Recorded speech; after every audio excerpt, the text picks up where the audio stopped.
What is the process for making an award? First of all, what is an award? So we have an earlier video on that, but if we could summarize it, we could say it's an employment contract setting out the minimum wages and conditions for all employees just in one specific industry. So who are the parties involved in making them? Well, what's really important to remember here is that it has to be done with a union. So let's say we're talking about the building union, construction union. So we've got individual employees who have joined together, all here in a group, by joining the union, which in this case is the CFMEU. And what's going to happen now is the union is going to negotiate on behalf of its members with either a single employer, in this case Simmons Homes, that might be the employer, they're a building business, but what's more likely, they'll probably negotiate with the entire industry, which will be represented by an employer association. So in this case, an association that represents Simmons Homes, Metricon Homes, Henley Homes, all the other home building businesses in the industry. So we looked at in earlier videos what the union and employer association does. So go back and check those out if you're still confused about that. But importantly, who's involved in making this agreement? The unions versus employers or employer associations. Second question, who does it apply to? So our choices are, does it apply to an entire industry? For example, the mining industry. Does it apply to just one business and its workers in the industry, in this case BHP? Or does it just apply to an individual employee? Well, an award is the contract that is for every worker in the specific industry, in this case mining. Third thing, what is the process for making them? This can get quite tricky, but let's say we've got the union here, representing it for the CFMEU. I think it has over 100,000 members, so it's representing 100,000 workers in the building industry, negotiating with the employer association there. And what's the process? Well, the union and the employer or employer association negotiate and they reach an agreement in principle to create an award. So they've come to terms and said, we've got an agreement here, let's create an award. Well, it's not that simple. Maybe, for example, the CFMEU were way better negotiators than the employer association and they came up with a contract that was like too heavily skewed to the interest of the workers. Or maybe the other way, maybe the employer association was too good at negotiating and ripped off the union. So before an award can be approved, it's got to go to the Fair Work Commission. And what happens is the Fair Work Commission's got to look at the agreement, and this will take some time because they're going to go through it line by line.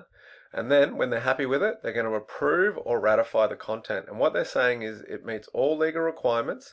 So the minimum wage and the 10 national employment standards that we looked at in earlier videos. And most importantly, is in the best interest of both parties. Not one, it doesn't benefit one party too much over the other. So that's the process for making it. The parties reach an agreement, but then that award has to be submitted to the Fair Work Commission, who's going to approve or ratify it.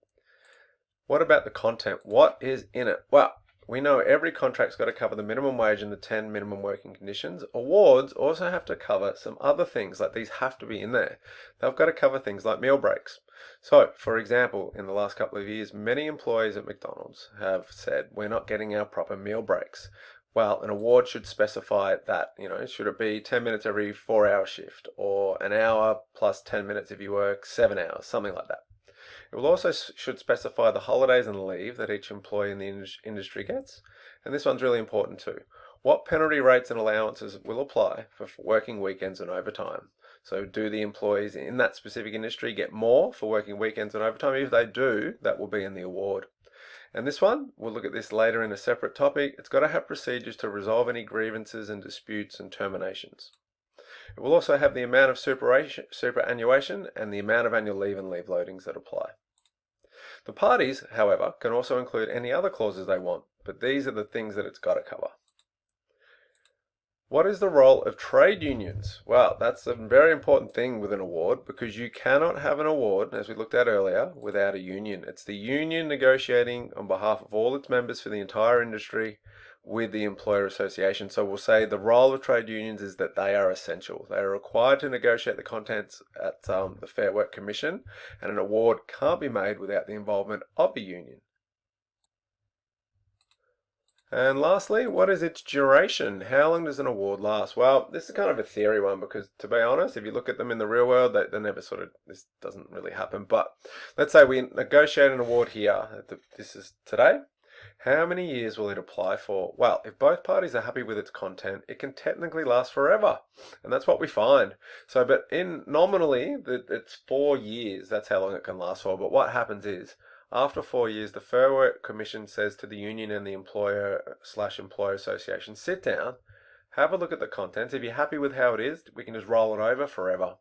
But every 4 years, it has to at least be reviewed. And this ensures that as time goes by, the award is updated, say when the economy changes, or to ensure it's still appropriate for both parties. So we've taken the last 4 years, for example, COVID and working from home, that's now a big thing. A lot of awards will have to be updated to include a provision like that.